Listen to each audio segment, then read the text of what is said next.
ओम शांति, ओम शांति, ओम शांति। आज बाबा कह रहे हैं, मीठे बच्चे अपने ऊपर आप ही रहम करो। रहम करने के लिए क्यों बोला जा रहा है? क्योंकि सब कुछ बाबा मुरली के दौरान बता रहा कि अब समय लास्ट का है कि शुरुआत का है।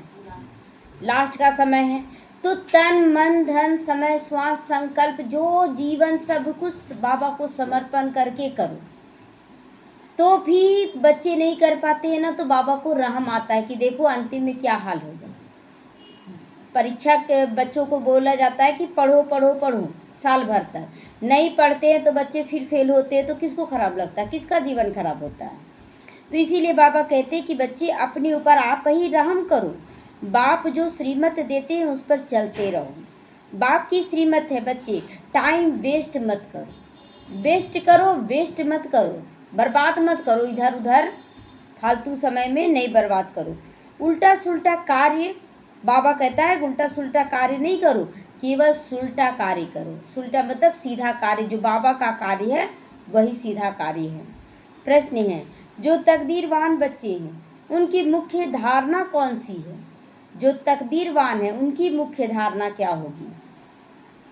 उत्तर है, तकदीरवान बच्चे सवेरे सवेरे उठकर बाबा को बहुत प्यार से याद करेंगे, बाबा से मीठी मीठी बातें करेंगे, कभी भी अपने ऊपर बेरहमी नहीं करेंगे। अपने ऊपर बेरहमी का मतलब सोए नहीं रहेंगे। अपने ऊपर बेरहमी का मतलब रोते नहीं रहेंगे, वो ऐसा किया वो ऐसा किया, इधर उधर की बातें याद नहीं करेंगे। तो इस तरह से बाबा कहते हैं कि बेरहमी मत करो। सुबह सुबह उठो, अमृत वेला वरदानी संकल्प लो, बाबा से बातें करो मीठी मीठी, यही हम लोगों का करना है। तो वह पास विद ऑनर होने का पुरुषार्थ करेंगे, स्वयं को रजाई के लायक बनाएंगे। रजाई के लायक कौन बन सकता है? जरूरी नहीं है कि 10,000 लोगों तक ही जाएं। अगर 10 लोगों को भी आप संभाल रहे हैं बहुत अच्छे से और 10 लोग आपसे संतुष्ट हैं, तृप्त हैं, तो आपके अंदर संगठन को लेकर चलने की कला है, नेतृत्व करने की कला है, सारी कला है। क्योंकि जो 10,000 लोगों के बीच होता है, लड़ाई जो भी होगा, असंतुष्टता, ये सब जो आता है पेपर, वो 10 लोगों के बीच भी आएगा और उसको आप फेस करेंगे तो क्वालिटी तो भरेगा ही ना। तो इस तरह से आपके अंदर वो क्वालिटी होना चाहिए, उस क्वालिटी से आपको चुना जाएगा कि हाँ ये बहुत अच्छे हैं, इसको चुना जा सकता है। तो बाबा कहते हैं स्वयं को रजाई के लायक बनाओ। ओम शांति। बच्चे बाप के सामने बैठे हैं तो जानते हैं कि हमारा बेहद का बाप है और हमको बेहद का सुख देने के लिए श्रीमत देते हैं। ये श्रेष्ठ मत श्रीमत दे रहे हैं। और देखिए, इस श्रीमत पर चलकर बाबा के अनुसार जो बच्चे अच्छे से चल रहे हैं उसके जीवन में कोई भी दुख परेशानी नहीं आ रहा है। और आता भी इस तरह से है जैसे एक हवा का झोंका आया और शीतलता का अनुभव करा के चला गया। कोई ऐसा तूफान आया जो तोहफा बनकर चला जाए, ऐसा आता है। तो ये तो और मज़ा है ना। तो उनके लिए गाया जाता है रहम दिल लिबरेटर। बहुत महिमा करते हैं। बाप कहते हैं सिर्फ महिमा की भी बात नहीं है, बाप का तो फर्ज है ना। हम लोग महिमा कर रहे हैं, मतलब किसी को होता ना कि फुलाने के लिए आप बहुत अच्छे हो, आप अच्छे हो, ये होता है। तो बाबा कहते हैं ना कि वो महिमा की बात नहीं है, लेकिन मेरा फर्ज है, तुम महिमा करो या ना करो, मेरा फर्ज है कि तुमको लायक बनाना। तो बेहद का बाप भी मत देते हैं। ऊंचे से ऊंचा बाप है तो जरूर उनकी मत भी तो बहुत ऊंची से ऊंची होगी ना। तो मत लेने वाली आत्मा है, अच्छा व बुरा काम भी आत्मा करती है। इस समय दुनिया को मिलती है रावण की मत। रावण की मत मिलती है ना, मन मत पे चल जाते हैं बहुत बच्चे, दूसरों के अनुसार करने लगते हैं। तो ये बाबा कहता रावण की मत है लक्ष्मण रेखा को ही क्रॉस कर दो। और राम की मत है कि हमें लक्ष्य को अगर पाना है तो जो श्रीमत की रेखा उसके अंदर रहना है। अब निर्णय हमारे हाथ में, क्या करें। परिस्थिति ऐसा था ना कि हमको लक्ष्मण रेखा लांघना पड़ा। नहीं, परिस्थिति बिल्कुल भी वैसा नहीं होता है, लेकिन आपके अंदर रहता है कि हम लांघ दें, हम अंदर रहेंगे, बिल्कुल सेफ रहेंगे। तो तुम बच्चों को मिलती है राम की मत। रावण की मत से बेरहमी होकर उल्टा काम कर लेते हो। बाप मत देते सुलटा और अच्छा कार्य करने के लिए। तो सबसे अच्छा कार्य अपने ऊपर रहम करो पहले, कि हम लायक बने, हम सतयुग से लेकर कलयुग तक के लिए लायक बने, क्योंकि श्रेष्ठता सदा ही रहेगी।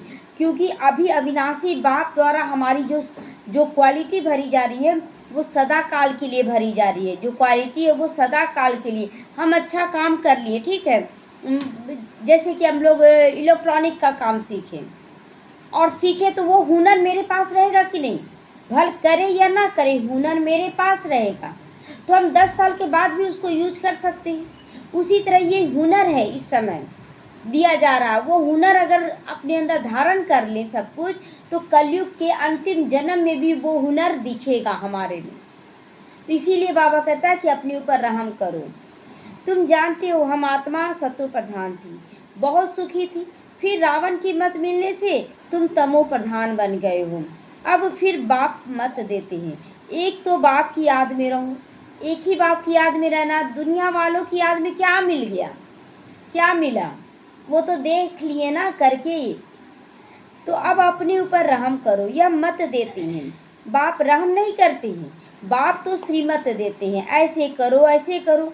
अपने ऊपर रहम आप ही आपको करना पड़ेगा, हमें अपने ऊपर रहम अपने आप करना होगा कि अब हम किसकी, क्योंकि हम लोग तीनों चीज़ देख रहे हैं। हम आप कलयुग से निकले हैं तो कलयुग को देख रहे हैं, हम अभी संगम युग को देख रहे हैं, और हम अपने सुख धाम को भी देख रहे हैं। हम तीनों को देख रहे हैं, तीनों कालों को देख रहे हैं। अब निर्णय हमारे हाथ में कि हम क्या करें, कौन सा श्रीमत, कौन सा मत को अपनाएं। तो अपने ऊपर आप ही रहम करो। कितनी बार आ रहा है, कितनी बार आ चुका ना, अपने ऊपर रहम करो, अपने ऊपर रहम करो। तो अपने को आत्मा समझ, अपने पतित पावन बाप को याद करो, तुम पावन बन जाओगे। बाप तो राय देते हैं, तुम पावन कैसे बनोगे। बाप ही पतित को पावन बनाने वाला वो श्रीमत देते हैं। अगर उनकी मत पर नहीं चलते हो तो अपने ऊपर बेरहम होते हो। अगर बाप की श्रीमत का उल्लंघन करते हैं तो खुद ही बेरहम अपने लिए होते हैं, क्योंकि परिस्थितियां बढ़नी हैं, घटेगी नहीं। लेकिन जितना हम श्रीमत प्रमाण चलते जाएंगे हमारे ऊपर पापों का बोझा उतरता जाएगा और हम बाप की गोद में सुरक्षित रहेंगे। तो बाप श्रीमत देते, बच्चे टाइम वेस्ट मत करो, वेस्ट नहीं करना है। यह पाठ पक्का कर लो कि हम आत्मा हैं, शरीर निर्वाह धंधा आदि भल करो, फिर भी टाइम निकालकर युक्ति रचो सेवा करने के लिए। आज ही एक बहन फ़ोन की तो बोली कि बिजनेस है ना दीदी, टाइम नहीं मिलता है। तो बोले कि देखिए टाइम तो हम लोगों को भी अभी नहीं मिल रहा है, चारों तरफ सेवाएं हैं, नहीं मिलता है। तो बोले आप लोग तो बेहद का सेवा करते हो, हम लोग तो बिजनेस कर रहे हैं। तो बोले बिल्कुल नहीं, हम लोग भी बेहद का कर रहे हैं, आप भी बेहद का कर रहे हैं। सोच होना चाहिए, अगर आप बिजनेस कर रहे हैं, पैसा कमा रहे हैं, उस पैसे को अगर सेवा में लगाते हैं तो वो भी बेहद का हो गया, क्योंकि यज्ञ में भी पैसों की ज़रूरत है और बिना पैसे के यज्ञ नहीं चलेगा। तो आप लोगों का भी सेवा बेहद का हो गया, तो आप उसको भी बेहद का सेवा मान कर चलिए कि हमको बहुत अच्छे से मेहनत करना है, यज्ञ सेवा में लगाना है, तो हल्के हो जाएंगे। और ऐसे सोचते रहेंगे अरे क्या करें, हम तो फंस गए हैं, हम कैसे करें सेवा, बिल्कुल नहीं। तो काम करते आत्मा की बुद्धि बाप तरफ होनी चाहिए ना। तो जैसे आशिक मासूक भी काम तो करते हैं ना, दोनों एक दो के ऊपर आशिक भी रहते हैं। ऐसा है ना कि काम करते हुए आशिक मासूक को एक दूसरे को मन बुद्धि से देखते रहते हैं और काम भी करते हैं। तुम भी काम करो और याद करते रहो। यहाँ भी ऐसे नहीं है या वहाँ ऐसे नहीं है, वहाँ पर ऐसे नहीं है। तुम भक्ति मार्ग में भी याद करते थे लेकिन पहचान नहीं था, भक्ति मार्ग में ऐसा नहीं होता था।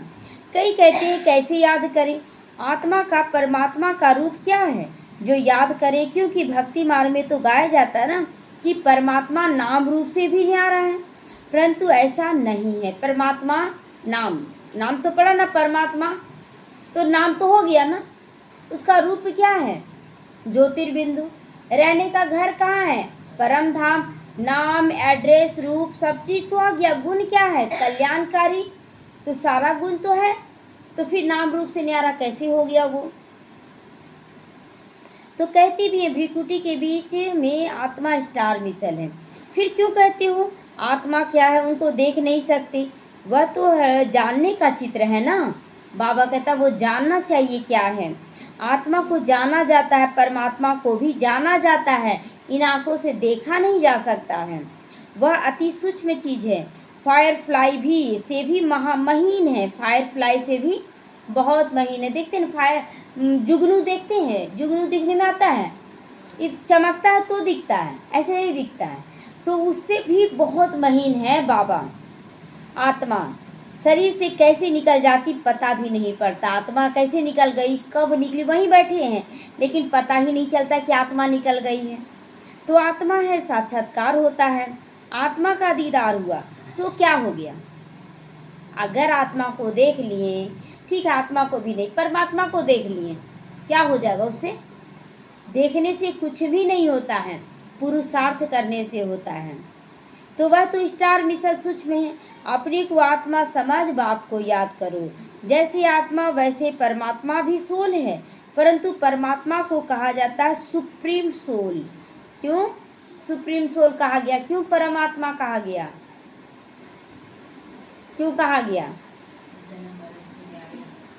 वो हाँ, वो कभी भी ये पूज्य और पुजारी का खेल नहीं खेलता है। वो सदा प्योर है, सदा पूज्य है, जन्म मरण में नहीं आता है।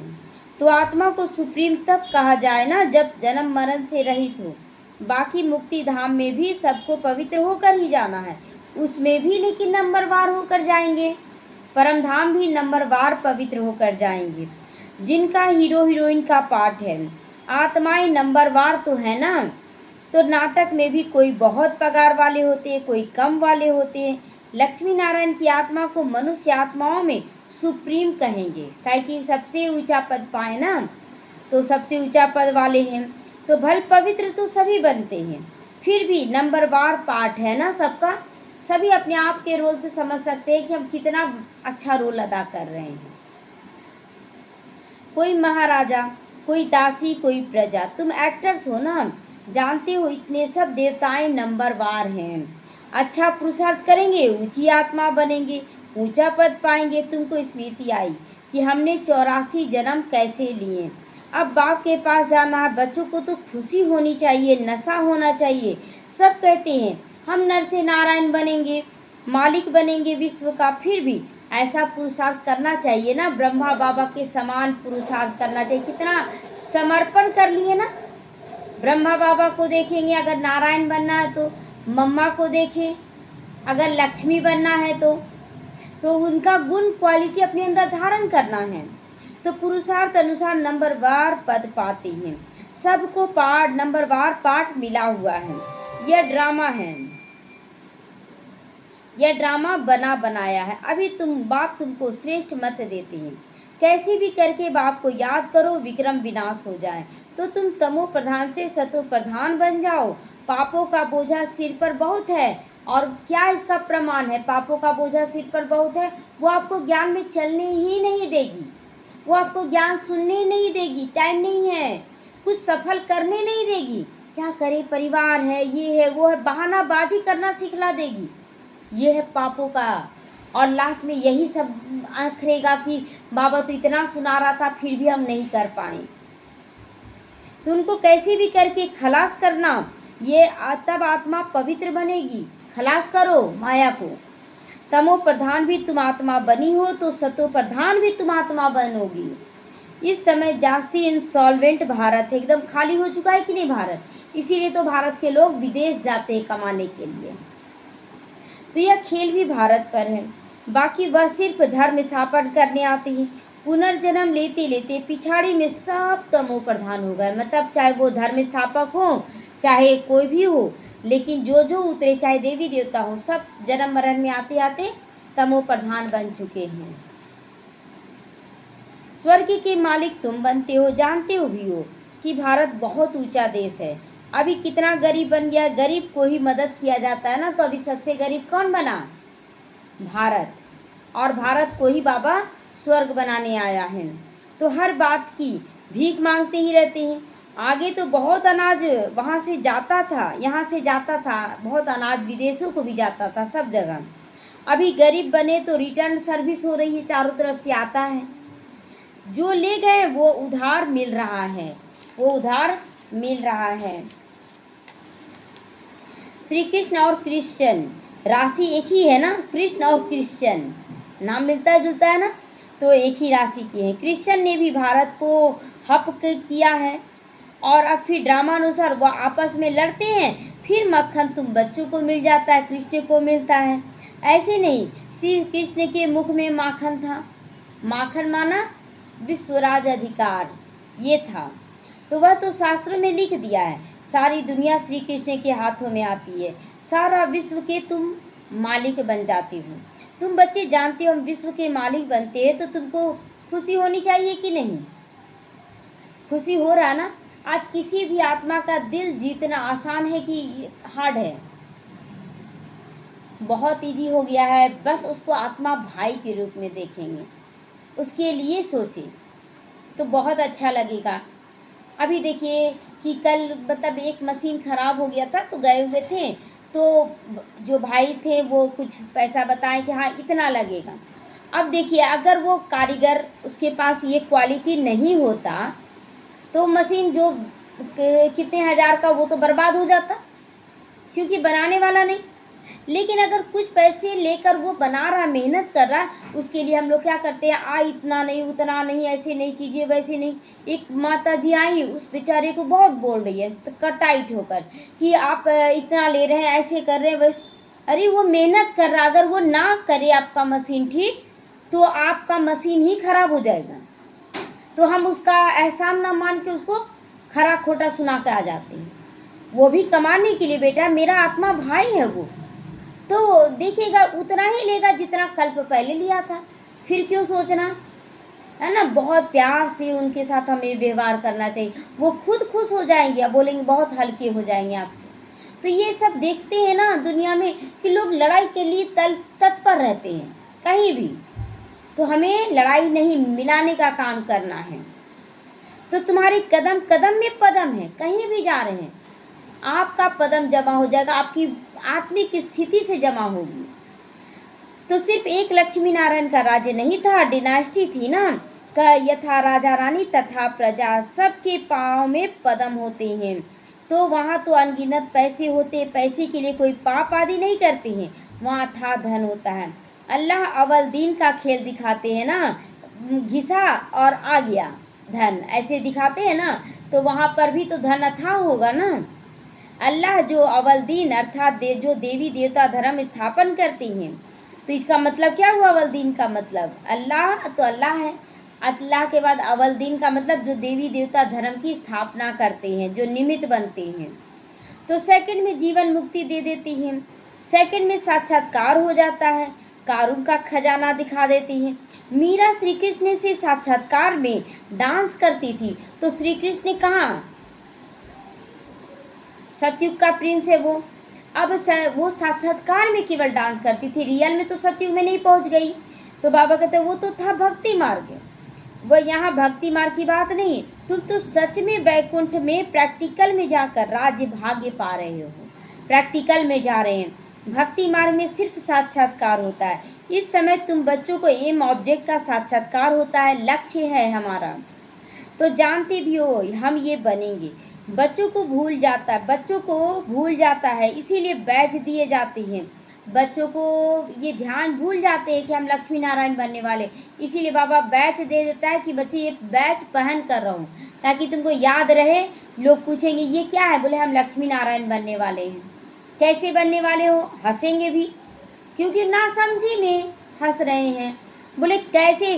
भक्ति में भी तो गायन है, नर ऐसी करनी करे नारायण बने, नारी ऐसी करनी करे लक्ष्मी बने। तो हम अगर बोल रहे कि हम बन रहे हैं तो क्या गलत कर रहे हैं? तो अभी हम बेहद के बाप के बच्चे बने, कितनी खुशी होनी चाहिए। यह तो घड़ी घड़ी पक्का कर लेना चाहिए, परंतु माया अपोजिशन में है तो वह खुशी उड़ा देती है। माया अपोजिशन करती है तो खुशी उड़ा देती है। हम खुश क्यों ना हो? बाबा कई बार कहा बच्चे ये जो पेपर हैं, ये जो माया के विघन है, ये क्या है?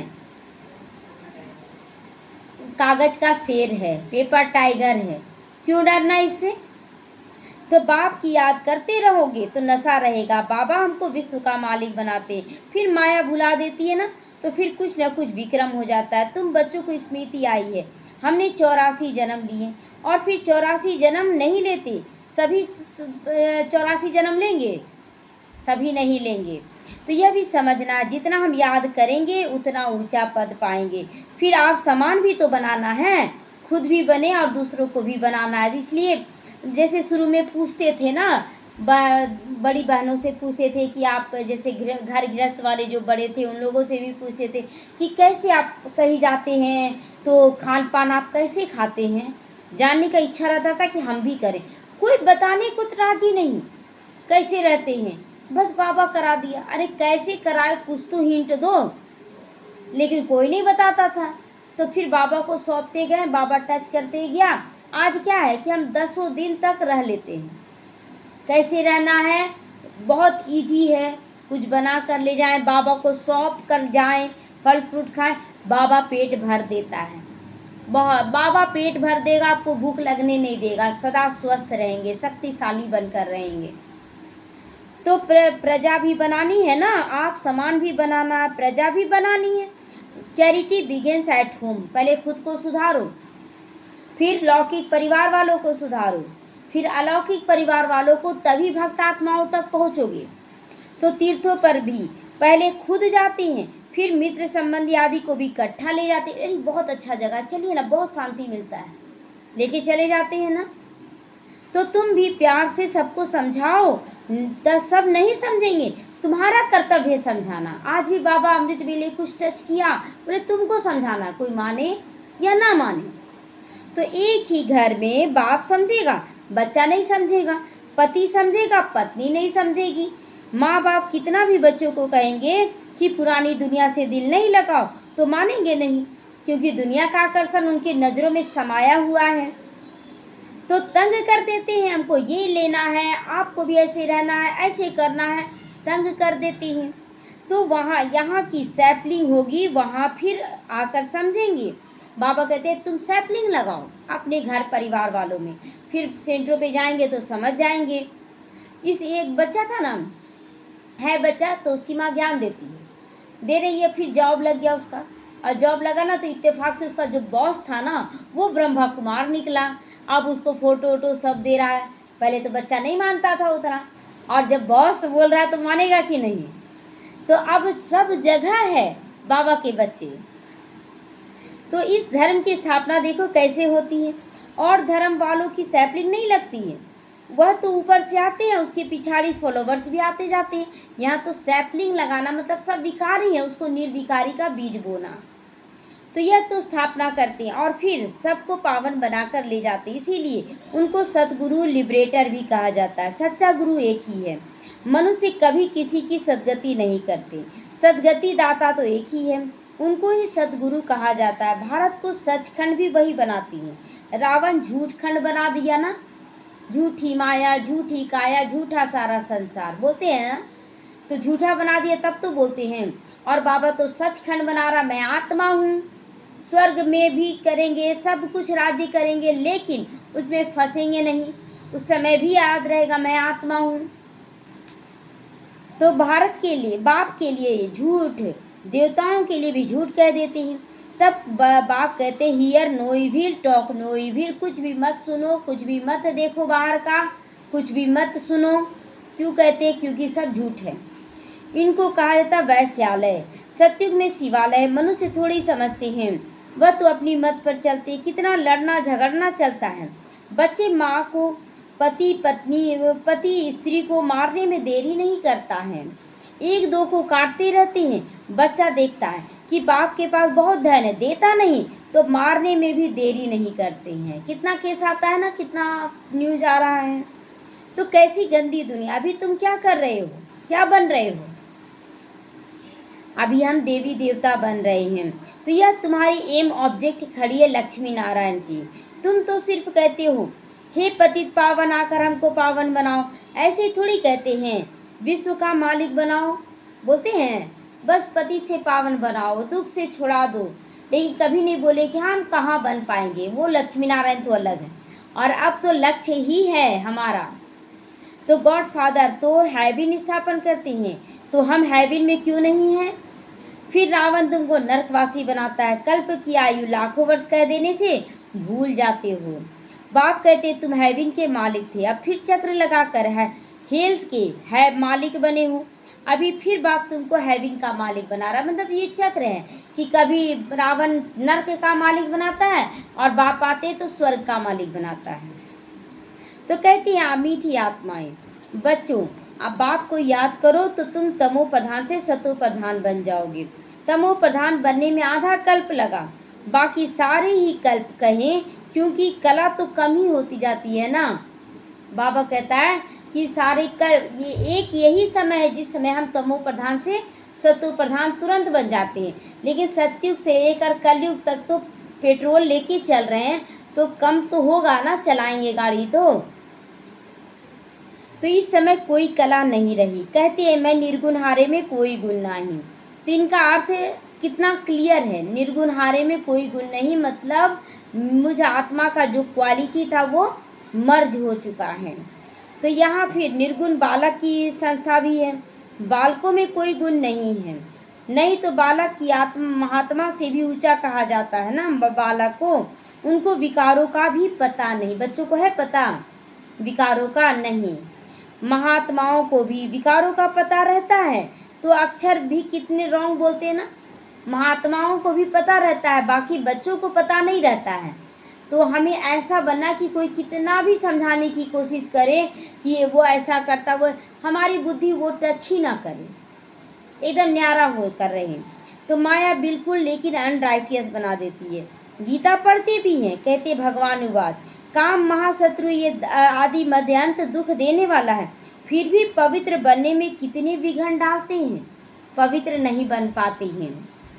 बच्चा शादी नहीं करता तो उसको बिगड़ते हैं उस पर माँ बाप कि शादी नहीं करेगा कैसे दिन चलेगा, कैसे सृष्टि चलेगी। बाप कहते तुम बच्चों को श्रीमत पर ही चलना है, जो फूल बनने का नहीं होगा, कितना भी समझाओ मानेगा नहीं, फूल बनने वाला नहीं होगा तो नहीं मानेगा। कहाँ बच्चे कहते हैं हम शादी नहीं करेंगे, तो माँ बाप कितने अत्याचार करते हैं, मतलब दोनों तरफ से होता है। बाप कहते जब ज्ञान यज्ञ रचता हूँ तो अनेक प्रकार के विघ्न पड़ते हैं, 3 पैर पृथ्वी के भी नहीं मिलते, तो तुम सिर्फ बाप की श्रीमत पर चलो, याद से पवित्र बनते रहो और कोई तकलीफ नहीं है। सिर्फ अपने को आत्मा समझकर बाप को याद करो। तुम जैसे आत्माएं इस शरीर में अवतरित होकर, वैसे भी बाप अवतरित होते। जैसे अभी हम लोग जन्म तो नहीं लिए, जन्म वो शरीर द्वारा लिए, लेकिन अभी जो बाप के बने तो जन्म लिए क्या, इसी शरीर में अवतरित हुए, अच्छाई का अवतरण हुआ। तो बाबा भी अवतरित होता है एक पुराने शरीर में। तो फिर कच्छ अवतार मच्छ अवतार कैसे हो सकता है? कितनी गाली भी देते हैं ना, कहते हैं कंकड़ में भगवान, और कंकड़ पे चलकर चलते हैं, पैर रख कर चलते हैं। तो बाप कहते मेरी और देवताओं की ग्लानि करते, मुझे आना फिर पड़ता है, आकर तुम बच्चों को फिर से वर्षा देता हूँ, मैं वर्षा देता हूँ। कौन देता है? शिव बाबा वर्षा देता है। तो रावण क्या देता है? श्राप देता है। यह खेल है, जो श्रीमत पर नहीं चलते तो समझा जाता है इनकी तकदीर इतनी ऊंची नहीं है। तकदीर वाले सवेरे सवेरे उठकर याद करेंगे, बाबा से बातें करेंगे, अपने को आत्मा समझ बाप को याद करो, तो विक्रम भी विनाश होंगे, खुशी का पारा चढ़ेगा। तो पास विद ऑनर होते हैं, वही रजाई के लायक भी बनते हैं। सिर्फ एक लक्ष्मी नारायण थोड़ी राज्य करेंगे, एक लक्ष्मी नारायण का एक तो पोस्ट है जिसको सबसे पहले ब्रह्मा बाबा मम्मा प्राप्त की, तो हमें भी उनके नक्शे कदम पर चलना है ना, डिनास्टी है। अब बाप कहते हैं तुम कितना स्वच्छ बुद्धि बनते हो, इसको कहा जाता है सत्संग। सत्संग एक ही होता है, एक ही सत्य है ना शिव बाबा के संग चलने का। तो जो बाप सच्ची सच्ची नॉलेज देकर सचखंड का मालिक बनाते, कल्प के संगम पर ही ये मत श्रीमत का सत्संग मिलता है। स्वर्ग में कोई भी प्रकार का सत्संग नहीं होता है। तुम हो रूहानी सेल्वेशन आर्मी, रूहानी सेल्वेशन, सबको राहत देने वाले, हम लोग रूहों को राहत देने वाले आर्मी हैं। तुम विश्व का बेड़ा पार करते हो। तुमको सैल्वेज करना होता है। श्रीमत देने वाला बाप है। तुम्हारी महिमा बहुत भारी है। अब बाप की महिमा, भारत की महिमा अपरम अपार है। तुम बच्चों की महिमा अपरम अपार है। तुम ब्रह्मांड के भी मालिक तो विश्व के भी मालिक बनते हो। ब्रह्मांड के भी मालिक और विश्व के भी मालिक। मैं तो सिर्फ ब्रह्मांड का मालिक हूँ। बाबा तो अपने को कितना मतलब कम दिखाता है और हम लोगों को ऊंचा उठाता है। और ये बात तो सच है, ये झूठ भी नहीं है कि बाबा ब्रह्मांड का मालिक है, पिता है, लेकिन सत्युग का मालिक तो नहीं बनेगा ना, हम बच्चों को बनाता है। तो पूजा भी तुम्हारी डबल होती है, एक शालिग्राम आत्मा के रूप में और एक देवी देवता के रूप में। तो मैं ऐसे देवता नहीं बनता हूँ जो डबल पूजा हो। तुम्हारे में भी नंबरवार समझते हैं और खुशी में आकर पुरुषार्थ करते हैं। पढ़ाई में फ़र्क कितना है। सत्युग में लक्ष्मी नारायण का राज्य चलता है, वहाँ वजीर नहीं होते। लक्ष्मी नारायण जिनकी भगवान भगवती कहती है, वह फिर वजीर की राय लेंगे क्या? वहाँ राय लेने का दरकार होगा क्या? नहीं। जब पतित राजाएं बनते तब फिर वजीर रखते। जब हम लोग भिखारी, जैसे मेरे अंदर कुछ खाने का भाव है, अब श्रीमत कहता है कि ये मत खाओ, अब हमें लगता है कि किसी से पूछ लेते हैं कि खाएं या ना खाएं। खाने की इच्छा है तब तो पूछने जा रहे हैं ना। तो जो श्रीमत मिल रहा है उसके बाद पूछने का दरकार है क्या खाएं क्या नहीं। जितना ज़्यादा धारणा उतना ज़्यादा प्राप्ति। तो अभी तो प्रजा का प्रजा पे राज्य है। तुम बच्चों को इस पुरानी दुनिया से वैराग्य होना चाहिए।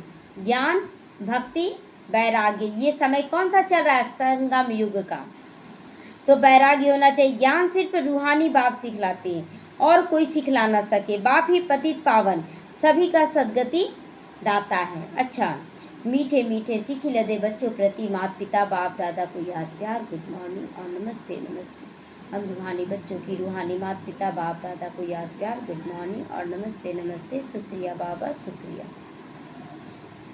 धारणा के लिए आज मुख्य सार है, बाप को याद के साथ साथ आप समान बनाने की भी सेवा करनी है। खुद भी याद करें, पावन बने, श्रीमत पर चले और सबको बनाना भी है।